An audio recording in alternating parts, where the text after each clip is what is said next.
Believe it or not, my connection timed out. I don't know what happened. Yeah, weird.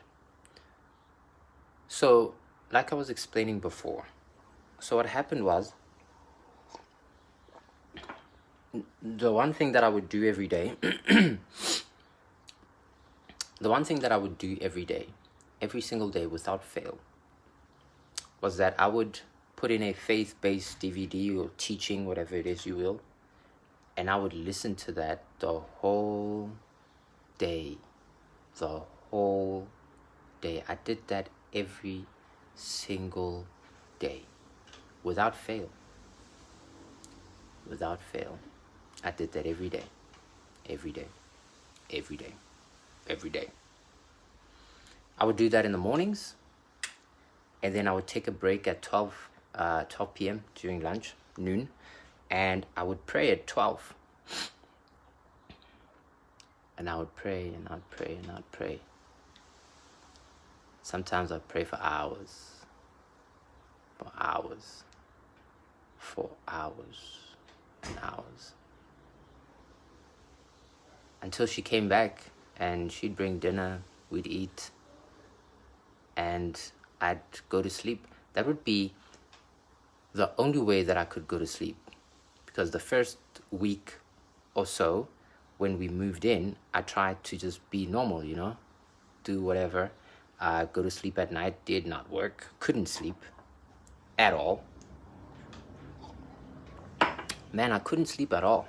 Like, at all. Couldn't sleep. Very restless. And just things I just couldn't explain, still can't explain today, were happening at that time to me. But every day I had to listen to some faith-based teaching. Every day I would listen to T.D. Jakes. There was one particular message that I would replay and replay and replay and replay and replay every single day. I must have played it 4 or 5 times. I would replay it and replay it and replay it and pray. Replay it and replay it and replay it and replay it and pray. Replay it and replay it and replay it and replay it and replay it and pray. And I would do that every day and pray every night. And by pray, I mean pray, man.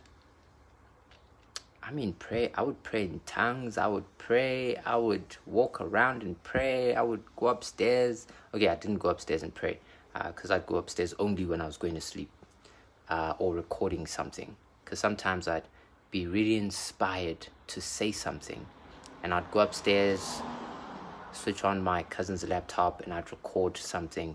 And that's how I started creating certain material.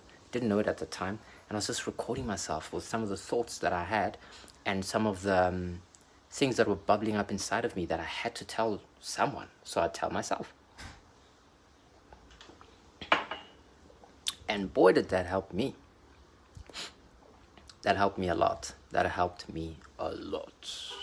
Once again, I apologize for my scruffiness. I haven't bathed. I haven't done anything. I'm just here cleaning up my place, revamping everything. Anyway, so that's what was happening. And it was just the worst time, man. It was the worst time ever. Because I was also alone, and I was just going through all these things, and all of them happened at the same time, and I was overwhelmed by all of it. And until I did something as well that I believe pulled me out of that whole self-centeredness, selfish kind of a thing I had going on. And I took a big sheet of paper. I think it was an A1 piece of paper. Yeah, it was an A1 piece of paper, big one. And I did a mind map. And I did a mind map of myself. It was a mind map of me, right? Webster Senasi. And that mind map, and on that mind map, I wrote everything concerning myself. Everything. My thoughts, the ones I liked, the ones I didn't like, my favorite colors, my girlfriends, my past girlfriends, who I wanted to be my girlfriend. I wrote everything on that. I wrote everything. The things I was afraid of, the things I wasn't afraid. I wrote everything. It was like back to back. And I color coded everything so that I could see and understand myself, from that day onwards, something clicked. Something clicked, and I knew that that number one, my life is not about me, right? It's not about me. My life is about being of service to others, and not just others as in everyone. No, can't help everyone. My life is to be of service to those whom I am meant to be of service to. You know what I'm saying? And when I found that part out and I realized that, oh, okay, that means that the things that I'm going through right now aren't for me. You know? Aren't necessarily aimed at me because life is harsh and da-da-da. Nah. I'm going through them so that I can help people who are going through them. The biggest reason why you go through some horrible things in your life. Now, this is my opinion. The biggest reason why you go through the most horrible things in life, and we all say the same thing. Why me? I don't deserve this. This is not something that has to be happening to me. And the reason why I believe we go through that is not for us. It's not trouble that was aimed at us, aimed at destroying us and stopping us. And no. Because here's what I realized. The human spirit cannot be stopped. Once a man or once a woman makes a decision and is hell-bent on keeping that decision made, they cannot be stopped. Nothing can stop them. Nothing. So those things don't happen to stop you, because they can't stop you. They happen so that you, first of all, they happen to you for a specific reason. Not your cousin, not your brother, not your sister, no. They happen to you for a specific reason. Whatever your brother, your friend, your whoever is going through is going through that for their own specific reasons as well. You understand what I'm saying? So you're going through those things so that you can learn something and share it. Simple. Learn something and share it. It's happening to you because you can overcome it. I promise you right now, nothing that happens to you is aimed or can destroy you. It can't. It's impossible. It's impossible. You cannot be destroyed. You like energy, which you are on an atomic level, in the sense that you can never be destroyed. Can never be destroyed. So those things that happen to you aren't happening to destroy you because you are indestructible, but they're happening to you so that you can soak up the knowledge and the wisdom from that, so that you can take a snapshot of what's going on and find the answers and share them with people who are struggling in that same area. It's that simple. And of course, you learn some stuff about yourself as well in the process. You learn some stuff about yourself in the process as well. It's not, so when I say that your life is not necessarily just for you, but then it's in order, it's for you to be of service to others. I don't mean that in the sense that you don't have your own life. You have your own life. You have your own problems, and you have to solve those too. But you're here with other people who cannot solve their own problems, or are finding it difficult to solve their own problems, when all they need is someone like you who's been through something similar to say, oh, I see you're digging with a shovel. I would propose that you dig with a teaspoon, or the other way around, but you get what I'm saying, where you have something, a valuable contribution, whether it's a word of encouragement, whether it's a strategy or an insight into what's happening in their lives that they can use then to get out of that pit And they're like, wow, it worked. Wow. Yeah, because you've been there before.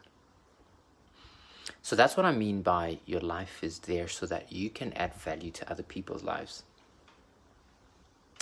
But you do that by going through some very horrible stuff sometimes. Because that's how you learn, unfortunately. Sometimes. You learn through the successful times as well, of course. And there are things that you can share with people from a point of success as well, which is good. But same thing with failure. You ought to be adding value to people's lives either way, whether you succeed or you're failing. There's something to learn that you can teach to someone else. Now, I am mindful that not all of us are that giving. Not all of us are that are wired to think that way. And it doesn't make you a bad person if you don't do some of the stuff that I'm talking about. But as I like to say in some of our classes, and I'd like to tell people that, look, you have something that someone else needs on the other side of the world, or wherever they are. And if you don't share that with them, if you don't show them that strategy, if you don't give them that insight, you're allowing them to live life on the level that they've been living on this whole time. You know what I'm saying? And that makes you wonder. It makes you wonder, can you be held responsible for the failures of other people because you hold the key to their success? And it sounds crazy because we know that your destiny is within your own hands. It's within your own power. You decide what happens in your life, not me. I can only assist and help where I can. But there are certain situations, especially when you are part of my tribe, you are part of the people that I am assigned to, that I am created and designed for, then yes, I may hold the key to opening something amazing for you.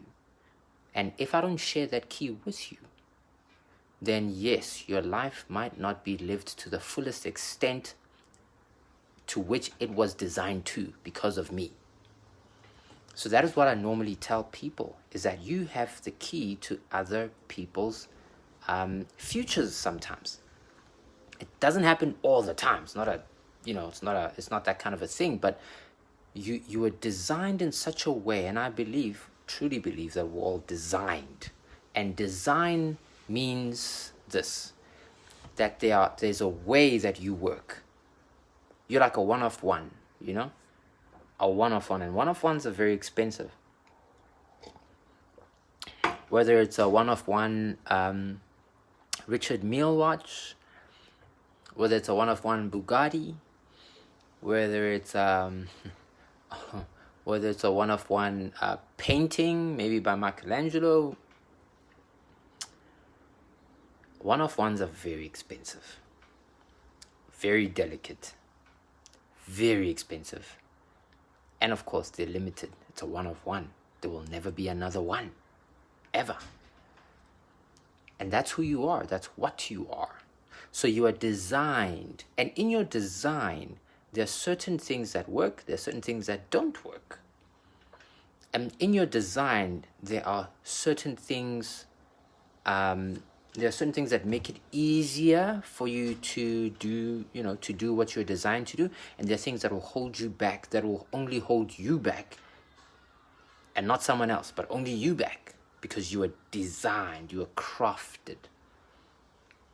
You are crafted, you are molded from a one-of-one mold. You're not some generality. You're not some normal human being.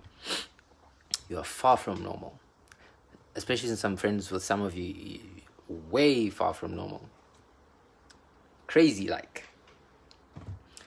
So you need to begin believing and understanding that yes, you have your own life. You are designed to do something amazing. Find out what that is, and as you're doing it, you'll come to find that this thing that you were called to do or designed to do, in most cases, it's about other people. It's about helping other people, lifting up other people, encouraging other people. It's about other people. And you find so much joy and pleasure in that. And I'm very well aware that all of this that I'm talking about doesn't apply to all of you. And it doesn't apply to all of you because not all of you will live your dream life. It's a sad reality. It's a sad reality. Not all of you will live up to your dream life. Some of you have, long given up whatever it is that you had purpose to do. You've long given up. Some of you, there's no turning back. There's no turning back for some of you.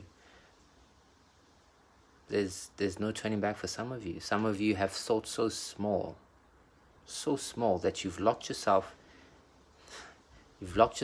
in a box. In a prison. And you can't get out. And some people will never get out. And that just is the reality. No need to go around corners with that. That's just the reality. Some people have put themselves in corners, put themselves in boxes. And unfortunately, some of them don't want to come out because they're afraid of what happens in the big space. In the big space, it's too big. It's too dark. It's too unpredictable. It's too unknown. So, rather stay in the box where you're safe. And a lot of you are safe. Or have the illusion of safety. When in reality, there's no such thing. In reality, there's no such thing. It's just a construct. It's something that we made up and believed in. And now it's become a part of our lives. There's no such thing as that. Same thing with time. A lot of these things are constructs and things that we have created and believed in to the point of living by them as societal norms and practices. And we think that they are true and that they are fundamental principles when they are not. They are not fundamental principles. No. So, that is what I'm talking about. It's when you begin to shift, not just your mindset, but it's when you begin to shift your perspective and how you see things. And it's funny, because as you shift how you see things, you start to see new things. When you focus on something new, you will see new things. When you focus on something old, you will see old things and live in the past rather, with old memories. But when you shift your eyes and you put them on something new, you will see new things. You will experience new things. You will live a new life, as opposed to the old, as opposed to looking back in the past. We all say it. You can't drive forward looking backwards, right? You can't drive forward looking at the rearview mirror. It's dangerous because you're not focusing on the now and on your future. You're going to crash. Makes so much sense. But when you apply it to your life, you get confused because you got hurt so bad. And this thing that happened to you can't let go. And it hurts.